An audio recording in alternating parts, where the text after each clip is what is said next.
With great power comes great responsibility. And that's what we're going to talk about on today's episode of the Second Opinion Loan Officer podcast. So, today we're going to talk about creating content for the greater good. Now, this video is, I think, the fourth in a series of 5 videos where we're talking about niches, about content niches, and about using specific niches a niche is just a focus is really what we're talking about.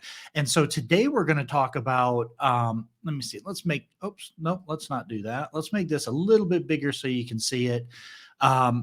So when we're talking about being a content creator, so once you become a content creator, now understand that is a skill set and that is a power that you possess. If you have the ability to turn on a camera, create a video, publish that video, put it where people can see it. That's a skill set that a lot of other people don't have. So there is the ability to use that for your business, absolutely. But there's also ways to use that to leverage it for other things, to build your business in other ways. So how do you use your voice? And again, we said with great power comes great responsibility. And I know that's kind of, it's corny and it comes from Spider-Man and Peter Parker's, uncle is dying on the sidewalk.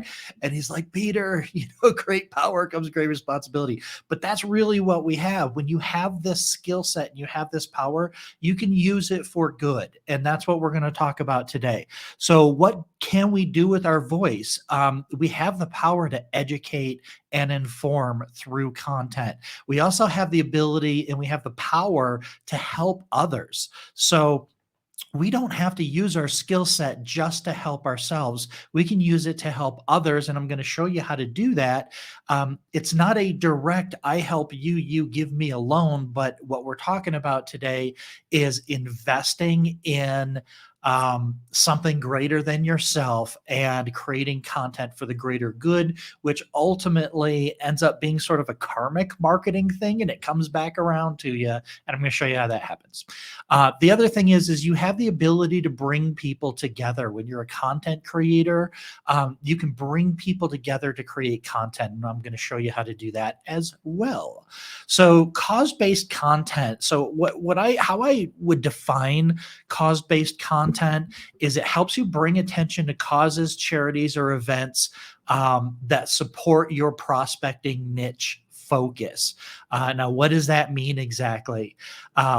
When we're doing cause-based marketing, sometimes it's a prospecting opportunity. Sometimes it's a sponsorship opportunity. Maybe we can get a speaking opportunity at a cause or an event.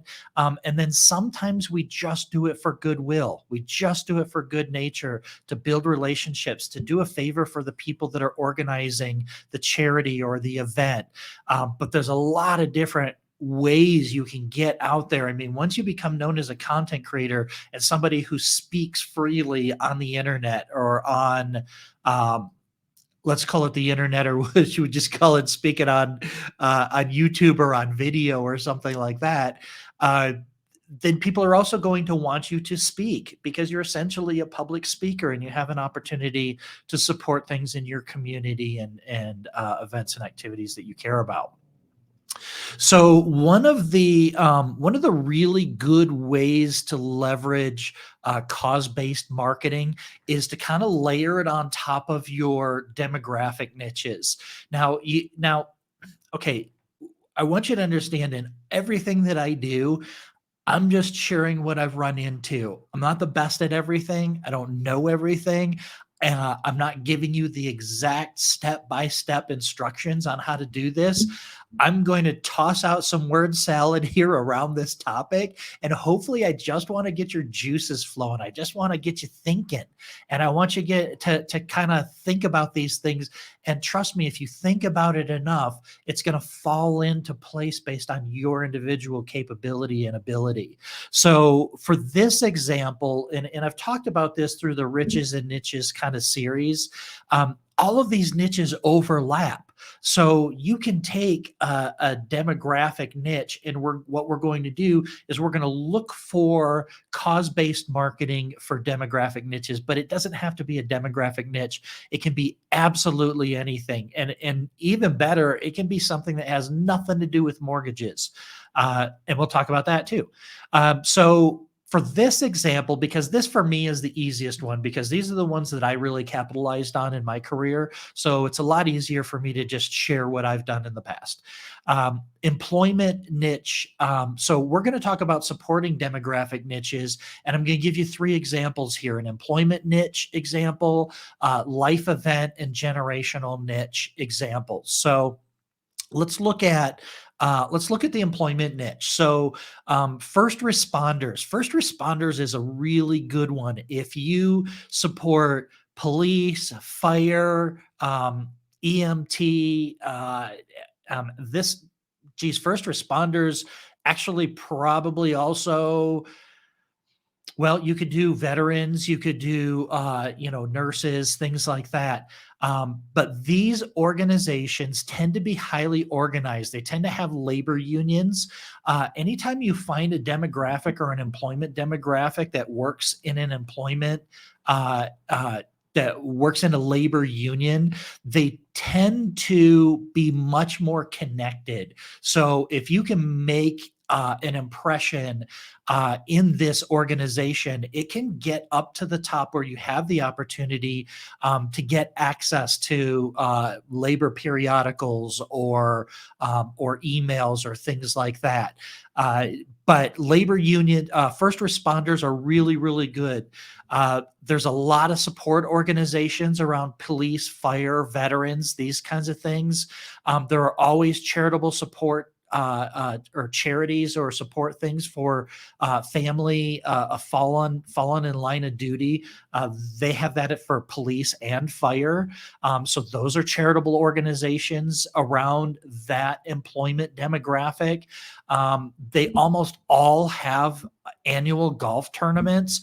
I've both played and organized golf tournaments for some of these employment niches, and but playing in golf tournaments is a blast. Sponsoring golf tournaments is an absolute blast. You can absolutely go in there and be a part of the tournament, and that's one of the ways that you start building relationships.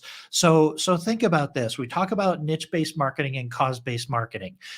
If you sponsor a golf tournament and you put your sign out there or whatever, or maybe you just buy a foursome and you show up, and you spend some money on that, you're still building relationships with the charity organizers. So you don't always have to create content. Now, if you go back and you do a video about the golf tournament and why you did the golf tournament and what happened at the golf tournament, that is a way for you to work this cause-based marketing into your marketing.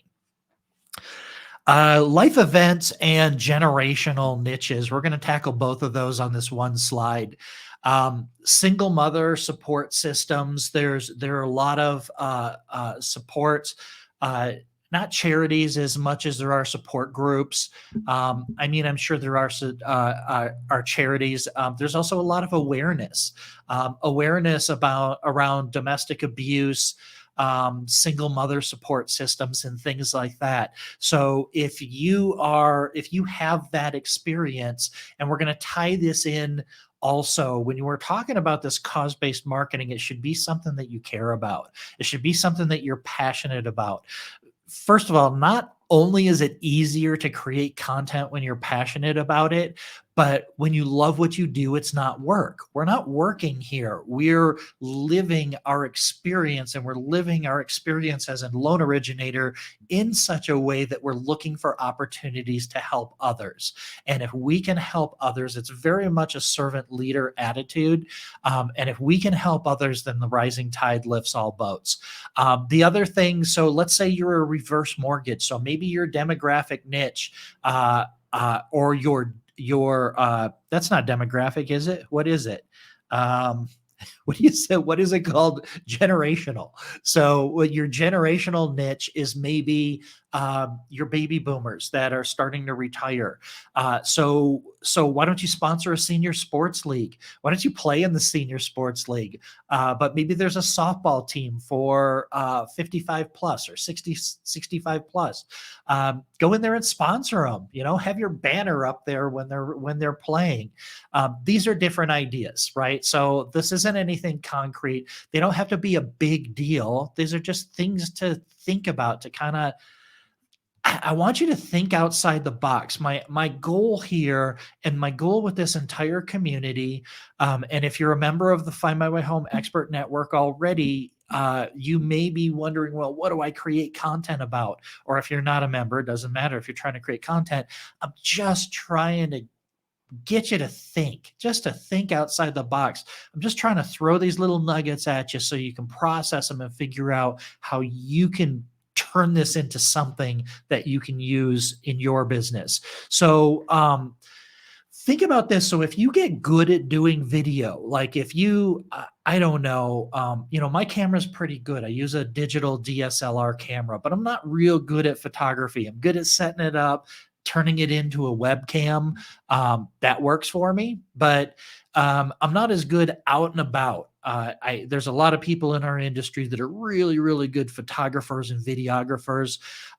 Volunteer to do videos, or interviews at events. So maybe you have a golf tournament, and you volunteer to go around and just ask people why they're here to support this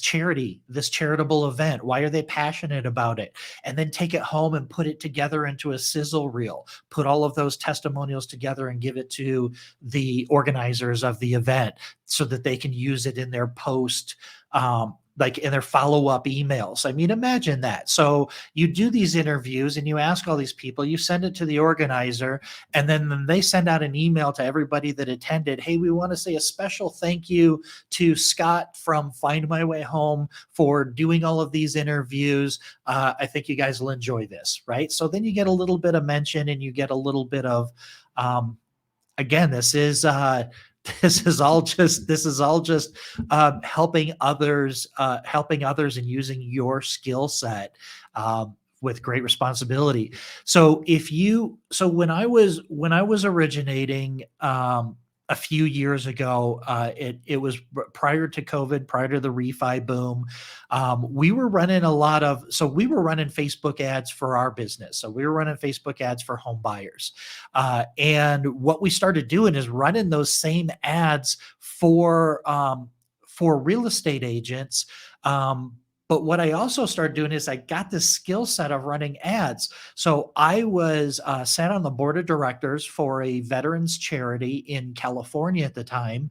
And so because I had this skill set, I would use it to volunteer to run ads for this charity. So this one was a little bit different because I put together a golf tournament, and we also had a car show. So once a year we'd have a golf tournament, and I actually organized and started that golf tournament. If you want to talk about how to do that, we can. It's stressful, but it's not as hard as you would think. But it's a really great way for you to get really deep into something that you care about. But what I would do is every year right before those events, I would run those ads for free. Now the charity would pay for the ads, but I would run the ads. I would set them up. I would do the copy, I would do the creative, and I would manage the ads for them. So that's one way that you can use your skill sets if that's a skill set that you possess as a loan originator. Bring together other leaders. So, once you start to become, we talked about the mayorism. I think that was the last episode about hyper local marketing. When you're doing hyper local marketing, this works best when you're talking about local charities, activities, and events. You can absolutely, we're going to give $200 from every closing to Goodwill or something like that, but that doesn't bring the emotion. It's not as emotional. It's a big box charity. So if you use big box charities, you're probably going to get about the same feel as people feel about everything big box. Yeah, it's there, it's easy, but nobody gets emotional about it. But when you are, if you're doing this, so like if you're helping a charity and maybe they mention something and you happen to know somebody on the city council that has this issue or is passionate about this charitable event or activity, then you introduce them and you bring other leaders together, and you help these niches that you care about come together and rise, and hopefully that rising tide lifts all boats. And when we're talking about this, it doesn't have to be promoted. You don't have to brag about everything that you do. Sometimes you're just building personal relationships. Sometimes you're just building belly to belly relationships, and have to you don't have to go out there and do a Facebook post bragging about the fact that you introduced two people together or something like that. This isn't about you. When we're in this mindset, we're in the mindset of, I have absolutely no expectation of anything in return. I'm building relationships. I'm contributing to my passion. This is soul work, is really what it is. But soul work pays if you're doing it for the right reasons and if you're doing it consistently. Again, look for collaboration opportunities. This is one of my superpowers, is I'm really good at bringing people together. Like if I know this person and I know somebody else that has a skill set or a customer base or similar interests, I want to introduce those people. Like me personally, I'm not a super social person, but I know a lot of cool people, and every opportunity that I get, I'll take that and I'll want to introduce that person to somebody else so that they can collaborate, to help their businesses. And if I'm the one that help put them together, also, what can I do to collaborate with other people? So if you know somebody else has something that they want to do, and you think that there's a way that you can benefit from it, in some way, either the relationship with the person organizing it or the people that you're organizing it for, just look for those collaboration opportunities. You don't have to be the one doing all the work, and you don't have to just wait around for somebody else to do all the work. Once you get in there, and trust me, this is scary because I've done this. I've done this several times with charitable events, and it's brain racking. It'll drive you crazy, but there's a lot of opportunities if you want to go out there and really help people, and support people. And a lot of times this might also be you noticing somebody that has a need, and you think you can bring people together and rally people around together. Another thing you can do is create a local podcast, or a local YouTube channel, and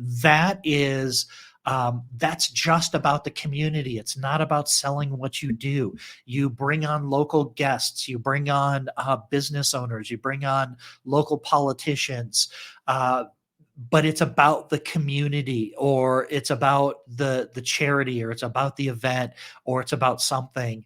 And what you can also do is start a local online community around that charity. Maybe you start a Facebook page, or a Facebook group, or some other type of group, that you create. So this isn't necessarily you having to do all this stuff. It's you looking for these opportunities. And I know they don't sound like they have a lot to do with closing loans, but they have a lot to do with goodwill, and goodwill will close loans. So what is the ROI of karma marketing? Because that's what we're talking about, is we're talking about putting it out there with no expectation of anything in return. So what karma marketing is you just commit a percentage of your time and talent to helping others with no expectations of anything in return. And then you look for the opportunity, because trust me, the opportunity is there. This is the law of reciprocation on steroids. If you help a local charity raise money, so the charity that I started, that I helped, the veterans charity, you know, charities do fundraising all year long. But when we started the golf tournament, we were starting to bring in like $30,000 a tournament, $40,000 a tournament. I ran the first few and they've run some after that, but that's a lot of money for charities. So you just look for those opportunities and you think that you do. If you don't think that's going to come back to you, then you just don't do a lot of charity, because it absolutely does. It comes back so many fold. It's not even, it's hard to track. But it's not instant gratification. This isn't a transactional marketing strategy. This is you putting input into something that you know will give exponential returns in a way that you may not know exactly how it's going to come back to you, but I assure you that it is. And then weave in your why. This is the single most important part.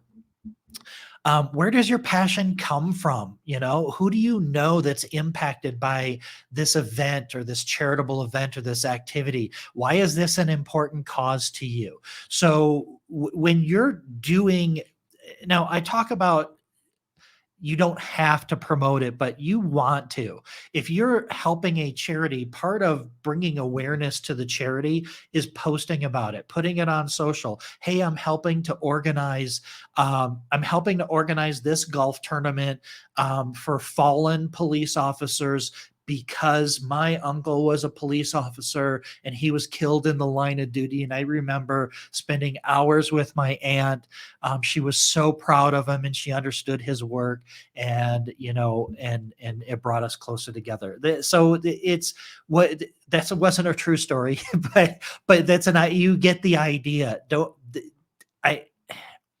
I guess what I'm trying to say here is, if your mind is only on how can I make money off of doing this, you're going to miss these opportunities. Look for the stuff that really, like I said, this is soul work.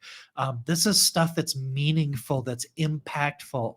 And just the very act of not having expectations is just going to give you, is just a karmic marketing strategy like you wouldn't believe. I'm telling you, when you start really looking for opportunities to invest in cause-based marketing, your life changes. When that's a pivotal part of what your business does, imagine what that does for your employees. Your employees get to get behind these charities. There's no better team building strategy than rallying your team together behind a charitable or a cause-based activity or event or something like that. So, folks, this was the fourth in 5 videos about riches and niches, or niches that you can own.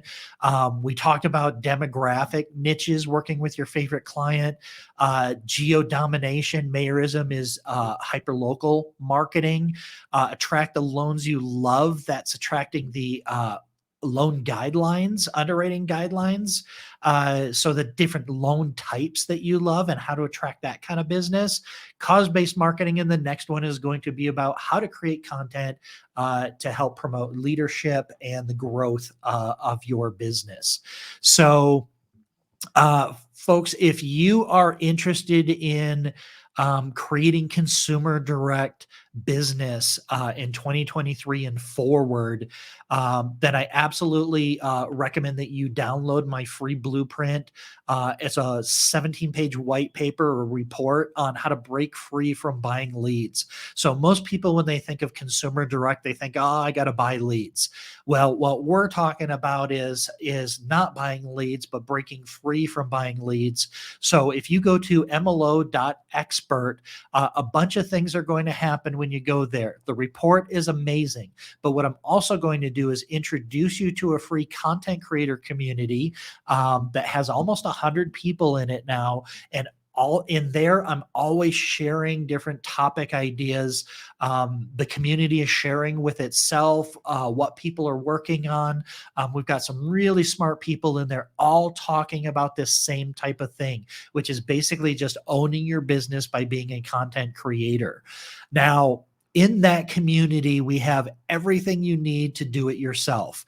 And I highly encourage everybody to do it yourself. However, if you've tried to do it yourself and you know that you're committed to doing it, but you just don't have the skill set, you don't want to hire the employees, you don't want to take the time for content marketing to start producing results for you, we've created a done for you solution at the Find My Way Home Expert Network. You can find the links to both the free blueprint and the Find My Way Home Expert Network. Basically, when you join the Expert Network, it's a monthly flat membership fee. We are going to introduce you to consumers looking for a second opinion now. You will probably our goal is for you to talk to a minimum of 20 people a month. And there's going to be a couple of loans in there. While we're doing that, while we're giving you loans now, we have a full production crew that is going to help you create content, produce the content, edit it up, publish it, capture inquiries from it, follow up on those leads for you. And we're only going to deliver you consumers that are interested in talking to you because they have questions about qualifying for a mortgage. So to learn more about all of that stuff, go ahead and click the links below in the description. There's also a link in there for my calendar if you have any more questions about anything that we're doing. I want to thank everybody for being on this episode. This episode is very near and dear to me. I did a lot of charitable stuff, and I really tied that into the content that I was doing while I was an originator. So I hope this breaks free a couple of ideas for you, and I hope you see some opportunities to go out there and help other people with your superpowers. So thanks for joining. We'll see you next time.